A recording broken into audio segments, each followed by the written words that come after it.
तो स्टूडेंट्स अब बात कर लेते हैं different ways of charging. Ways of charging, तो जो फर्स्ट मेथड है, पहला तरीका है कि हम कैसे चार्ज कर सकते हैं किसी ऑब्जेक्ट को, तो वो है charging by conduction.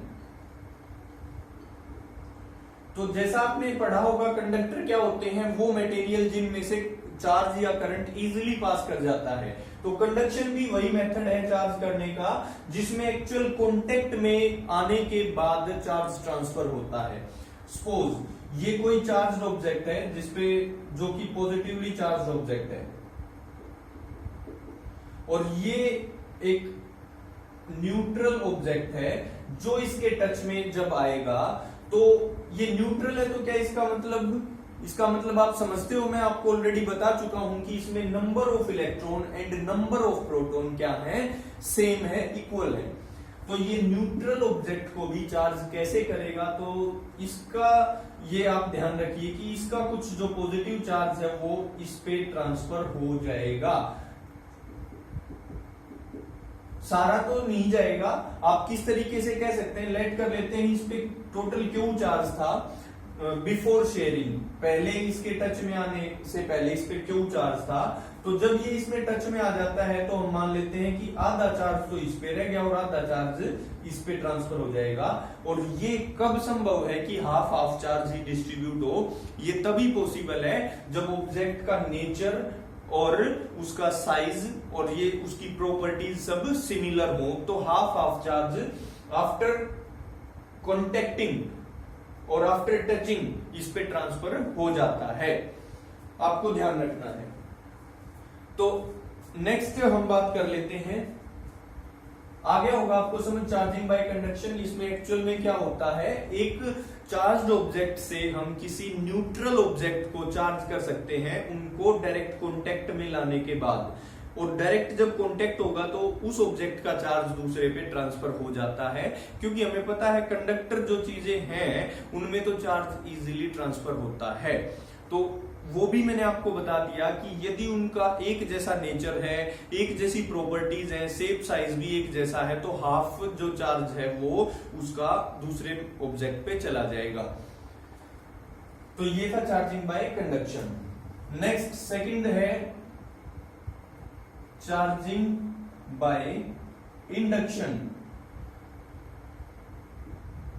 Charging by induction, तो कंडक्शन से अब इंडक्शन पे आते हैं हम। तो इसमें क्या होता है, इसमें तो डायरेक्ट कांटेक्ट में आने के बाद चार्ज हुआ था कोई अनचार्ज्ड ऑब्जेक्ट, और इसमें डायरेक्ट कांटेक्ट के बिना ही चार्ज हो जाएगा। कैसे, ये कोई ऑब्जेक्ट है जो न्यूट्रल है और ये कोई ऑब्जेक्ट है जो कि पॉजिटिवली चार्ज है, इनके बीच में डायरेक्ट कांटेक्ट भी नहीं है, उसके बावजूद ये चार्ज हो जाएगा। कैसे, देखिए, तो सबसे पहले ये इसके पास हम लाएंगे, जो कि डायरेक्ट कांटेक्ट नहीं है, बीच में थोड़ा स्पेस है। तो पहले तो ये जो न्यूट्रल ऑब्जेक्ट है ये क्या हो जाएगा, पोलराइज्ड हो जाएगा। पोलराइज्ड मतलब न्यूट्रल है तो इसमें इलेक्ट्रॉन और प्रोटॉन तो है ना, तो वो इक्वल अमाउंट में है, इसलिए न्यूट्रल है। तो ये जो पॉजिटिव चार्ज है ये अपने पास में क्या अट्रैक्ट कर लेगा, नेगेटिव चार्ज को अट्रैक्ट कर लेगा इधर, और पॉजिटिव को ये दूसरे सरफेस पे रिपेल करके भेज देगा। ऐसा आपको समझ आ गया। तो अभी ये चार्ज नहीं हुआ है, हम कह ही नहीं सकते, क्योंकि उतना ही नेगेटिव है उतना ही पॉजिटिव, अभी कहीं गया नहीं, तो इसलिए ये अभी भी न्यूट्रल है। लेकिन अभी ये क्या हुआ है, पोलराइज हुआ है। क्लियर, तो ये पोलराइज हुआ है, लेकिन अब हम इसको जैसा मर्जी चार्ज कर सकते हैं।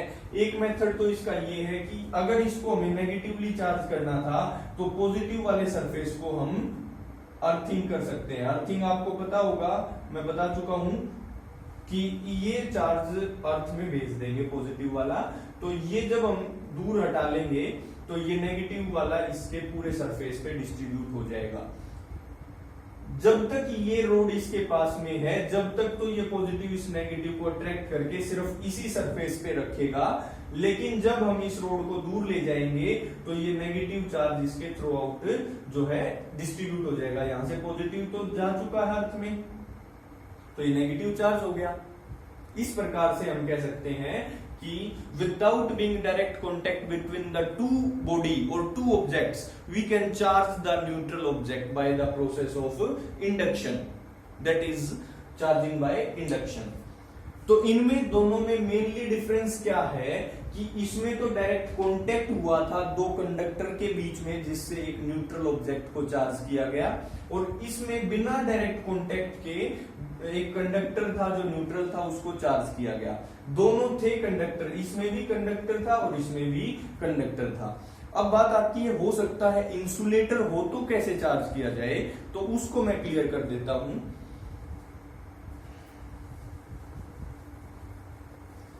तो देखिए third method, charging by friction. Friction से चार्ज हो जाता है, जैसा कि मैंने फर्स्ट एग्जांपल चैप्टर के शुरू करते ही दिया था कि जब हम इसको ऐसे रब करते हैं तो रबिंग से ये चार्ज हो जाता है। ये इंसुलेटर है ना। तो क्या हुआ ऐसा कि फ्रिक्शन के कारण चार्ज हुआ, मैंने आपको कारण बता दिया था चार्जिंग का। क्या कारण था चार्जिंग का कि एक्चुअल ट्रांसफर हो जाते हैं इलेक्ट्रॉन एक ऑब्जेक्ट से दूसरे पे, तो जिसकी वजह से दोनों ऑब्जेक्ट चार्ज हो जाते हैं। जिस ऑब्जेक्ट ने इलेक्ट्रॉन को लूज किया था उस पे पॉजिटिव चार्ज आ जाएगा, जिसने इलेक्ट्रॉन को गेन किया उस पे नेगेटिव चार्ज आ जाएगा। ओके, तो अब फ्रिक्शन वही काम कर रहा है। फ्रिक्शन से हमेशा देखो, जब हम लेट करते हैं, ये दो मार्कर हैं, इन दोनों को हम ऐसे रब कर रहे हैं, तो रब करने से हमने क्या किया, इनको kinetic energy the.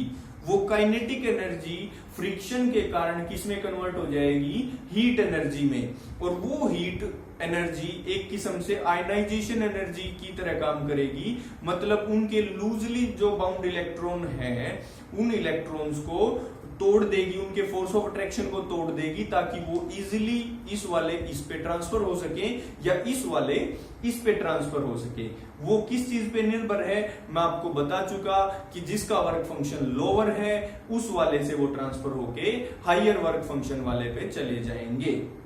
That is the method of charging by friction. समझ गए होंगे कि दो चीजों को आपस में रगड़ना है, दो इंसुलेटर्स को स्पेशली हम कह सकते हैं इस मेथड से चार्ज करते हैं।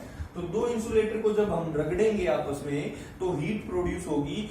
वो हीट क्या करेगी, उनकी जो फोर्स ऑफ अट्रैक्शन है, जो लूजली बाउंड इलेक्ट्रॉन है उनके फोर्स ऑफ अट्रैक्शन को तोड़ेगी, जिसकी वजह से इलेक्ट्रॉन जंप हो जाएंगे और इलेक्ट्रॉन ट्रांसफर हो गए। तो सीधी सी बात है, हम सीख के आ चुके हैं, इलेक्ट्रॉन ट्रांसफर होते ही कोई ऑब्जेक्ट चार्ज हो जाता है। आपको पता है किस पे पॉजिटिव आएगा किस पे नेगेटिव आएगा।